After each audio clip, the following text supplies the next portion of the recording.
आज होतं लक्ष्मीपूजन, त्याचसोबत आज आणखीन एक गोष्ट आम्ही करणार होतो, ती म्हणजे माझी पुतणी राजवी, तिला 6 महिने कंप्लीट झालेत आणि तिचं आज अन्नप्राशन पण करायचं होतं। सकाळी छोटीशी रांगोळ काढून घेतली, त्यानंतर मग इथे राजवीचं आवरायला घेतलं, तिला मस्त असं उठणं वगैरे लावून आंघोळ घातली आणि आता तिला झोपी घातलं होतं। तिची झोप होईपर्यंत आम्ही दोघींनी हे सगळं डेकोरेशन वगैरे जे आहे ते आवरावर करून घेतली। तिची छान अशी झोप झाली होती आणि लगेच मग तिला आता आवरून घेतलं। आता ती इतकी शांत राहिली नाही जितकी अगोदर वाटायची, खूप जास्त ॲक्टिव्ह आणि खूप परेशान करायली ती जास्त, जसं कळेल तसं।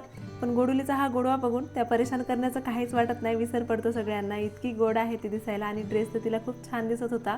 त्यानंतर तिचं 4-5 जणींनी मिळून ऑप्शन करून घेतलं, फोटोज वगैरे सगळ्यांचे काढून घेतले आणि आता तुम्हीच बघा किती परेशान करते ते। तर आपला आपण व्हिडिओ व्यवस्थित करू शकतो, पण लेकरांचं करणं खूप जास्त अवघड आहे। छान असा अन्नप्राशनचा कार्यक्रम जे आहे ते झाला। त्यानंतर सायंकाळी लक्ष्मीपूजनची ती तयारी चालू होती, रांगोळ काढली आणि मी अशी रेडी झाले होते बघा, थोडीशी वेगळी हेअरस्टाईल करून। पूजा वगैरे हे दोघींनी मिळून सगळी मांडून घेतली, त्यानंतर आरती केली सगळ्यांनी मिळून आणि आता संध्याकाळी लेकरांची जी घाई गडबड असते ती म्हणजे फटाके फोडायची। प्रियांतर खूप जास्त एक्साइटेड होता फटाके फोडण्यासाठी, कारण की लेकरांना हेच आवडतं, पण प्रक्षिता त्यातली नाही, तिला सुरसुरी पण लावायला आवडत नव्हती।